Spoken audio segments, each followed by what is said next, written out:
Let's talk about Sunset and Vine, my early years, music. Um, as I've told people in the past, that I basically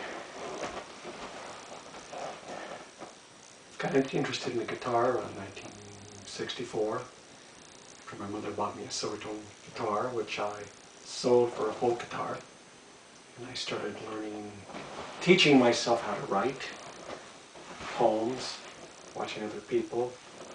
I never really took any guitar lessons. I got Beatle songbooks and would copy the chords, which I think everybody did. A friend of mine, when I got into high school in '65, introduced me to my future partner, Bill Weir. And we started writing together. Basically, his father owned a jewelry shop in Montrose, and we would go in the back and we would, go to the house and write, take our guitars out. He would go for guitar lessons once a week and come back and show me what he'd learned, and basically I surpassed him as far as guitar playing. We started, well, let me backtrack. His family friend, his father was friends with Tommy Boyce, who was a songwriter through the 50s and 60s, who wrote Come a Little Bit Closer, Be My Guest by Fats Domino. Anyway, Tommy was probably about 2 years older than Bill. And, we both were 16 at the time, and we started writing. And we started sending stuff to Tommy. And Tommy liked what he was hearing, and would give us tips. We basically, through him, got signed to a small label called Purity Records. And Bill's father, through his connections, got us signed up to a publishing contract, Hound Dog Music, which also housed Action Music. And we basically were assigned through this small label to write for other people. I say small, I mean it was regional. Sometimes things would, you'd record things, and sometimes they would be big in Texas. Their distribution was through Columbia Records. And through Tommy, we had a few Columbia, connections. We didn't score any real big hits, but we did write for people, locals. We at that time we got to meet Tommy Boyce's partner, Bobby Hart. We also met Del Shannon, to name a few. Well, we also met the Everly Brothers. Phil Everly was very kind to us. Tom was kind of standoffish, but I was very impressed with Phil, who let me use his guitar to show him something I had written. His kind words of advice really helped me a lot. We had a regional hit called Down in New Mexico, and we picked the name Little Billy and the Mustangs. Basically it was studio musicians who helped us create the song. And I found out when I was in the Army, I actually had found a copy of Down in New Mexico, which was a song that I wrote with Bill. We also had a song out in 1966 called Stars in the Sky Are Falling, and regional. We got a lot of things turned down too. 68, we came out with a song called Daddy, What's the Use? And because I had the word marijuana in it, the radio stations refused to play it.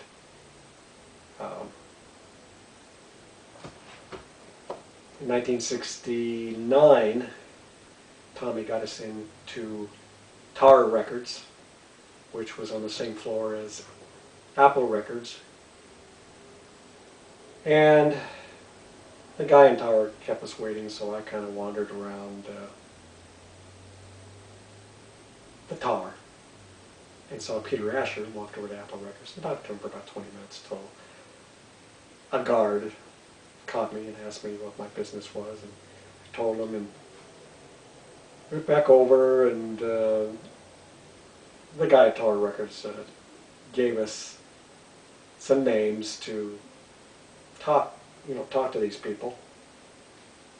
And as we walked out, we were ushered to the elevator by the guard and sent on our way. We tried to get into RCA Records, but we were always caught. We would walk. We'd just go and we would walk almost a mile, maybe two, of Sunset Boulevard, which were all the publishing offices. You know, we would even go into the small record labels like,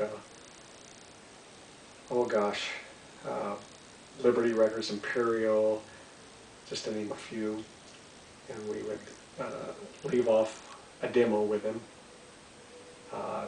Actually got friendly with the guard at A&M Records, who eventually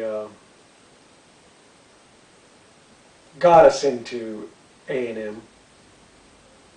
We found where Herb Alpert's office was, and got to know the secretary quite well. For a while we didn't get past the secretary, and finally she told Herb about us, and he offered to listen to our demo. Nothing really happened from it, but he did listen to it. And we did come out with a political song around 1969. I don't remember the name of the particular tune, but it was criticizing Richard Nixon in the war, and they didn't want to touch it. And I don't know, Bill was getting tired of bubblegum music. I was very politically motivated, and they didn't want to hear it. In 1970, I decided, along with Bill, to start our own record label. Decided to call it Cherry Records, Cherry Publishing. We had silent partners. Tommy Boyce was one of them, who helped us get it established. And we picked for our first song, What You Believe. People at that time, you know, there was a lot of born again Christian things going on, and people saying God was dead, and so I decided to write about it. Of course, I used the word God, and the DJs didn't like it. They said, you can't use the word God, and I said, well, you know, Brian Wilson did, and they said, well, that's Brian Wilson, you're not Brian Wilson. So they wouldn't play it.